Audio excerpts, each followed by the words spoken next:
السلام علیکم ورحمۃ اللہ وبرکاتہ۔ بسم اللہ الرحمن الرحیم۔ ناظرین، آج کی ویڈیو میں ہم بات کریں گے کہ سورہ توبہ کے آغاز میں بسم اللہ کیوں نہیں پڑھی جاتی، اس کے پیچھے کون سا خفیہ راز ہے۔ لیکن اس سے پہلے مختصر سورہ توبہ کے بارے میں سماعت فرمائیے۔ سورہ توبہ فتح مکہ کے بعد نازل ہوئی تھی۔ عرب کے بہت سے قبائل اس انتظار میں تھے کہ ان حضرت صلی اللہ علیہ وآلہ وسلم کے ساتھ کفار قریش کی جنگ کا کیا انجام ہوتا ہے۔ جب قریش نے حدیبیہ والا معاہدہ توڑ دیا تو ان حضرت صلی اللہ علیہ وآلہ وسلم نے مکہ مکرمہ پر حملہ کیا اور کسی خاص خون ریزی کے بغیر اسے فتح کر لیا۔ اس موقع پر کفار کی کمر ٹوٹ چکی تھی۔ البتہ آخری تدبیر کے طور پر قبیلہ حوازن نے ایک بڑا لشکر مسلمانوں سے مقابلے کے لیے جمع کیا، جس سے حنین کی وادی میں آخری بڑی جنگ شروع ہوئی، اور شروع میں معمولی ہزیمت کے بعد مسلمانوں کو اس میں بھی فتح ہوئی۔ اس جنگ کے بعض واقعات بھی اس صورت میں بیان ہوئے ہیں۔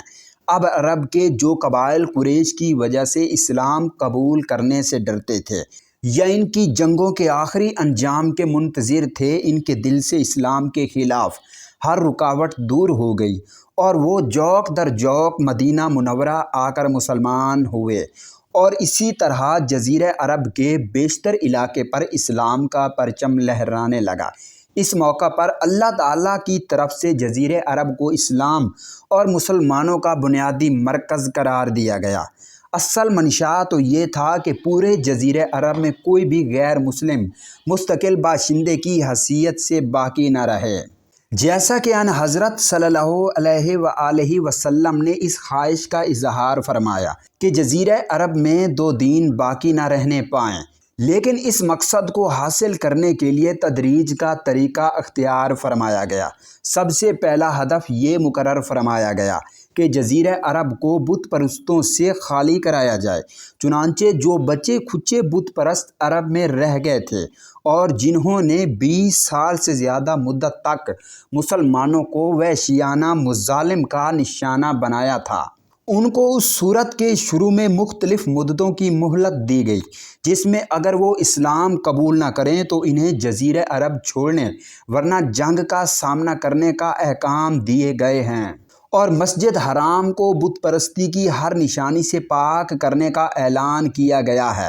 اس ہدف کے پورا ہونے کے بعد جزیرہ عرب کی مکمل صفائی کا دوسرا مرحلہ یہود و نصارہ کو وہاں سے نکالنے کا تھا۔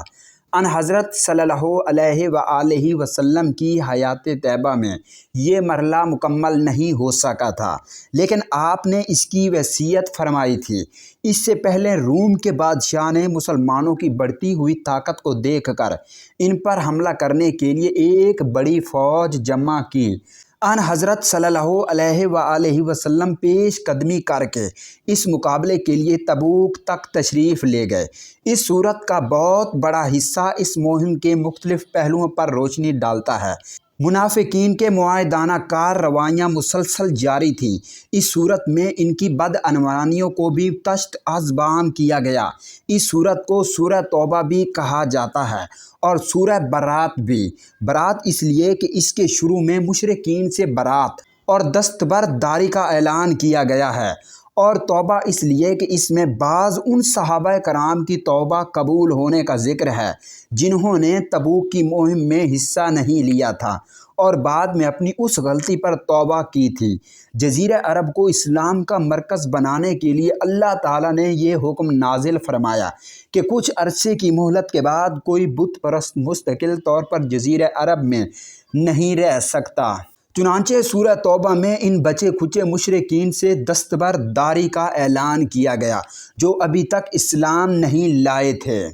اگرچہ یہ مشرکین وہ تھے جنہوں نے مسلمان کو ستانے میں کوئی کسر نہ چھوڑی تھی اور ان پر وحشیانہ ظلم ڈھائے تھے، لیکن جزیرہ عرب سے نکلنے کے لیے مختلف مہلتیں دی گئیں، جن کی تفصیل سورہ توبہ کی ابتدائی آیتوں میں آئی ہے۔ اب بات کرتے ہیں کہ سورہ توبہ کے آغاز میں بسم اللہ کیوں نہیں۔ حضور صلی اللہ علیہ وآلہ وسلم کی عادت مبارکہ یہ تھی کہ جب کوئی بھی آیت نازل ہوتی تو آپ صلی اللہ علیہ وآلہ وسلم تبین وحی صحابہ کو بلا کر اس آیت کو جس جگہ جس صورت میں لکھنا ہوتا تھا بتا کر اس آیت کو لکھوا لیتے۔ لیکن یہ آیتیں جنہیں سورہ توبہ کے نام سے جانا جاتا ہے، ان کے متعلق حضور صلی اللہ علیہ وآلہ وسلم نے کچھ ارشاد نہیں فرمایا کہ انہیں کس صورت میں کس جگہ پر لکھنا ہے، اس لیے ایسا سمجھا جا سکتا ہے کہ یہ بھی ایک مستقل صورت ہوگی۔ تاہم سورہ انفال کی آخری اور سورہ توبہ کی ابتدائی آیات کے مضامین میں مناسبت پائی جاتی ہے۔ دونوں صورتوں میں مناسبت کی وجہ سے سورہ توبہ کو سورہ انفال کے بعد رکھا گیا ہے۔ دوسری طرف جب ایک صورت کو دوسری صورت سے علیحدہ کرنا ہو تو بیچ میں بسم اللہ لکھی جاتی ہے تاکہ یہ معلوم ہو کہ دونوں صورتیں الگ الگ ہیں۔ سورہ توبہ کے شروع میں بسم اللہ نہیں لکھوائی گئی تاکہ ماقبل والی صورت کے ساتھ اس کا تعلق ہونا سمجھ میں آئے، اور چونکہ یہ بات واضح نہیں تھی کہ سورہ توبہ الگ سورہ ہے یا سورہ انفال ہی کا جز ہے، اس لیے دونوں پہلوؤں کو مد نظر رکھتے ہوئے صحابہ کے زمانے میں جب حضرت عثمان نے قرآن کو جمع کیا تو اس کے شروع میں بسم اللہ نہیں لکھی گئی اور اگلی صورت سے اس کو الگ بتایا گیا تاکہ دونوں صورتوں کو ایک ہی نہ سمجھ لیا جائے۔ اسی بنا پر حضرت فقہا کرام نے فرمایا کہ جو شخص اوپر سے سورہ انفال کی تلاوت کرتا ہوا آیا ہو اور سورہ توبہ شروع کر رہا ہو وہ بسم اللہ الرحمن الرحیم نہ پڑھے، لیکن جو شخص اسی صورت کے شروع یا درمیان سے اپنی تلاوت شروع کر رہا ہو اس کو چاہیے کہ بسم اللہ الرحمن الرحیم پڑھ کر شروع کرے۔ سورہ توبہ کے شروع میں بسم اللہ شریف کے ذکر نہ ہونے کی اصل وجہ یہ ہے کہ اس کے نزول کے ساتھ بسم اللہ کا نزول نہ ہوا، اس لیے کہ سورہ توبہ میں قہر و جلال اور منافقین پر غلیظ و غضب اور ان سے بیزاری کا ذکر ہے، اور بسم اللہ الرحمن الرحیم میں رحمت کا بیان ہے، اور رحمت کے ساتھ فوراً زحمت کا ذکر مناسب نہیں۔ بعض ناواقف یہ سمجھتے ہیں کہ سورہ توبہ کے شروع میں کسی حال میں بسم اللہ پڑھنا جائز نہیں، یہ غلط ہے۔ صحیح اور درست بات وہی ہے جو اوپر ذکر کی گئی ہے۔